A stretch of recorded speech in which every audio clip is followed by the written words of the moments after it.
Bonjour Julien. Bonjour Saïd. Alors on est très heureux de vous accueillir. L'AFNOR est partenaire du sommet de l'inclusion économique. Qui est l'AFNOR? Alors, l'AFNOR est un groupe centenaire, historiquement connu pour la mise en place de normes, de références. On le sait tous, hein, c'est bien d'avoir des socles communs pour travailler, pour les entreprises, pour les industries. Et je dirige AFNOR Certification, qui est la structure qui va vous donner le petit tampon, l'imprimature pour dire vous respectez une norme. Très important en fait quand il s'agit en fait de la lutte contre les discriminations à l'emploi. On a besoin aussi de faire référence au cadre juridique et évidemment comprendre un peu mieux quelles sont les normes. Alors vous vous êtes engagé sur le sommet de l'inclusion économique 2023. En quoi ce projet rejoint vos valeurs et votre positionnement en tant qu'employeur? Alors, en tant qu'employeur, nous sommes membres du Pacte mondial. Nous sommes aussi engagés vis-à-vis de nos collaborateurs.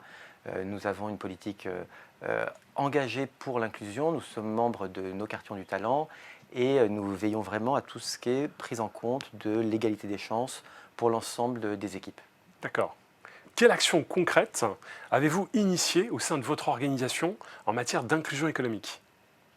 Alors, en matière d'inclusion économique, nous mettons en œuvre pour le compte euh, des pouvoirs publics les labels égalité et les labels diversité, Eh oui, par lesquels nous reconnaissons l'investissement d'une structure, un ministère, une entreprise, sur le respect de la diversité et de l'égalité entre les femmes et les hommes dans leur politique d'emploi, dans leur politique de recrutement, dans l'ensemble de la conduite de leur structure. donc grâce à vous, en fait, toutes les entreprises, qu'elles soient publiques ou privées, peuvent présenter en fait leurs actions pour pouvoir être soumis au processus de certification label diversité. Tout à fait. Ce sont des labels d'État qui ont été établis par les pouvoirs publics en lien avec les partenaires sociaux, en lien avec des associations de DRH.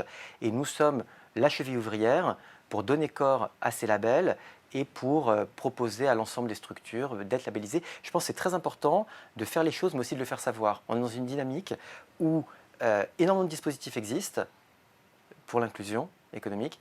Et il est important de donner un élan global et de donner une visibilité sur l'ensemble du système. C'est combien d'entreprises aujourd'hui qui sont labellisées en France? Tous les ministères sont labellisés et les entreprises, plus de 150. Génial. Alors, la thématique 2023 du sommet de l'inclusion économique est la juste place pour tous. Est-ce que, selon vous, c'est une utopie au sein de notre société? Tout dépend de ce qu'on attache à l'utopie. Est-ce que c'est la cible? Moi, je pense que, de toute façon, les enjeux sont extrêmement importants.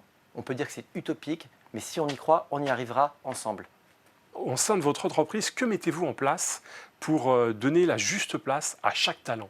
Alors, nous avons une politique de gestion prévisionnelle des emplois et des compétences, mais de manière vraiment opérationnelle, nous avons tous les ans une revue des talents, mais aussi des personnes qui pourraient avoir un parcours de carrière spécifique.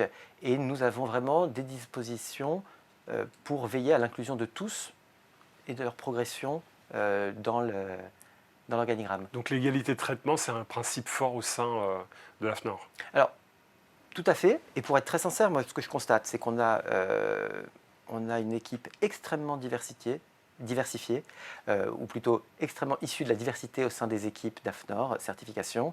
Et mon travail et l'objectif qu'on se fixe, c'est que cette diversité qui se retrouve sur l'ensemble des employés se retrouve aussi vraiment, bien sûr, au niveau de l'ensemble des managers et des cadres dirigeants. Super. Quels sont les messages que vous souhaitez partager pour mobiliser à la fois en interne et en externe autour du sommet de l'inclusion économique? Je pense que l'inclusion économique, c'est vraiment multifactoriel. Et là-dessus, il faut vraiment que l'ensemble des politiques de l'emploi, l'ensemble des acteurs liés au crédit, l'ensemble des acteurs liés à la formation professionnelle, l'ensemble des acteurs économiques arrivent à travailler ensemble. Donc l'envie que j'aurais, ça serait de vraiment inciter tout le monde à participer au sommet ou à y assister et vraiment, à l'issue de ce sommet, à travailler ensemble. Pour pouvoir créer des dynamiques de groupe Créer une dynamique de et groupe, contribuer au parce qu'on voit changement. bien que vraiment dans la question de l'emploi, la question de l'inclusion, c'est vraiment des questions qui touchent à la santé, qui touchent au logement, qui touchent à l'éducation.